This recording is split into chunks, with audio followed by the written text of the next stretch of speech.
بسم اللہ الرحمن الرحیم۔ السلام علیکم ورحمۃ اللہ وبرکاتہ۔ بہت سارے دوست یہ سوال کرتے ہیں کہ کیا نکاح کا پیغام بھیجنے کے بعد یا کسی لڑکی کو لڑکے کو نکاح کا پیغام بھیجنے کے ساتھ نکاح سے پہلے لڑکے کا لڑکی کو دیکھنا یا لڑکی کا لڑکے کو دیکھنا جائز ہے؟ تو اس کے بارے میں روایت کے اندر ہمیں ملتا ہے کہ رسول اکرم صلی اللہ علیہ وسلم نے ارشاد فرمایا کہ جب تم کسی کو نکاح کا پیغام بھیجو تو ہو سکے تو اس کو پہلے ایک نظر دیکھ لو۔ چنانچہ اس کو دیکھنا شریعت کے اندر جائز ہے، لیکن ہمارے ہاں جو رواج بن چکا ہے اس سے کم از کم بچا جائے۔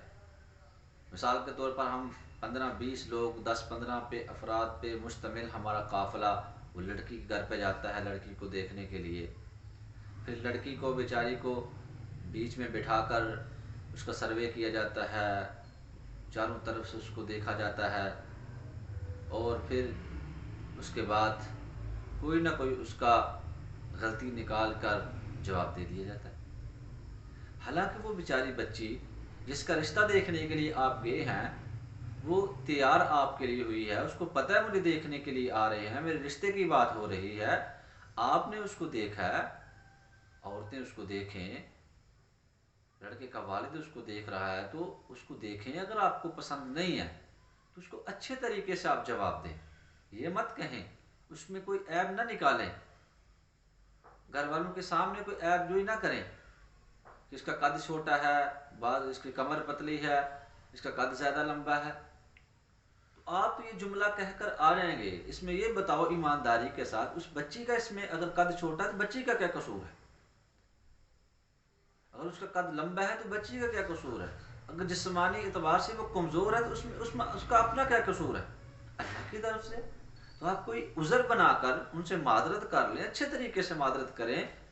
وہ تو آپ جب کسی بچی کے بارے میں کہہ دیتے ہیں کہ اس کا قد چھوٹا ہے ہم اس میں رشتہ نہیں کریں گے، تو بچی کا بیچاری کا کیا قصور ہے؟ سمجھو آپ نے اس کو زندہ درگور کر دیا۔ اس لیے خدا را ان القابات سے، ان باتوں سے بچا جائے کہ جس سے کسی کی دل آزاری ہو۔ آپ تو یہ جملہ کہہ کر آ جائیں گے، لیکن اگر آپ نے کسی کے اندر کوئی عیب نکالا وہ جملہ ساری زندگی آپ کے پیچھے لگا رہے گا، تکوینی طور پر آپ کو کہیں نہ کہیں اس کا قرض ادا کرنا پڑے گا۔ آپ کی بیٹی، آپ کی بہن کے ساتھ یہ معاملہ ہو سکتا ہے۔ اس کو دیکھیں کہ بلا وجہ کوئی عیب اگر آپ کو نہیں پسند اچھے طریقے سے ان کو جواب دیں۔ باقی جہاں تک لڑکی کو دیکھنا کا تعلق ہے، جابر بن عبداللہ رضی اللہ تعالی عنہ مشہور صحابی ہیں، وہ فرماتے ہیں کہ رسول اکرم صلی اللہ علیہ وسلم نے مجھے فرمایا کہ تم جہاں پہ رشتہ کر رہے ہو تو اس کو دیکھ لو۔ فرماتے ہیں میں نے ایک جگہ پہ نکاح کا پیغام بھیجا تو پھر میں نے اس کی تحقیق شروع کی، تو میں نے کسی طریقے سے اس عورت کو، اس لڑکی کو دیکھ لیا، تو میں نے اس کے اوصاف دیکھے تو مجھے وہ پسند آئی جیسے میں چاہتا تھا، تو میں نے ان سے نکاح کر لیا۔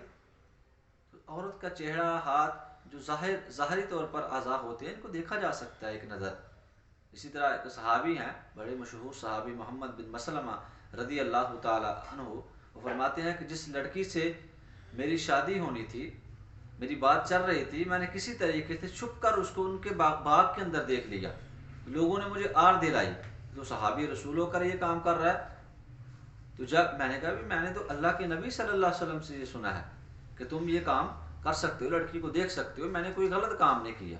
اس لیے کوئی ایسا طریقہ اپنایا جائے، اس کو پھر بات کو آگے نہ بڑھایا جائے، دیکھنے کے بعد رابطے قائم کیے جائیں، ٹیلی فون پہ بات کی جائے، غیر محرم ابھی وہ آپ کے لیے نکاح نہیں ہوا آپ کا اس سے، یہ سارے کے ساری نحوست والے کام ہیں، بے برکتی والے کام ہیں، ٹائم کا اس میں ضیاع ہے، اور بہت سارے اس میں نقصانات ہیں۔ اکثر رشتے جو خراب ہو جاتے ہیں پھر لڑکے اور لڑکی کی آپس میں بات کی وجہ سے رشتے خراب ہو جاتے ہیں۔ اس سے اجتناب کیا جائے۔ ایک نظر دیکھنے کی اجازت ہے، پہلی بات تو اپنے والدین کے اوپر اعتماد کریں، اگر آپ دیکھنا چاہتے ہیں شریعت نے ایک نظر اجازت دی ہے، وہ بھی کسی طریقے سے احسن طریقے سے دیکھا جائے، پھر بعد میں بالکل رابطہ کرنے سے اجتناب کیا جائے۔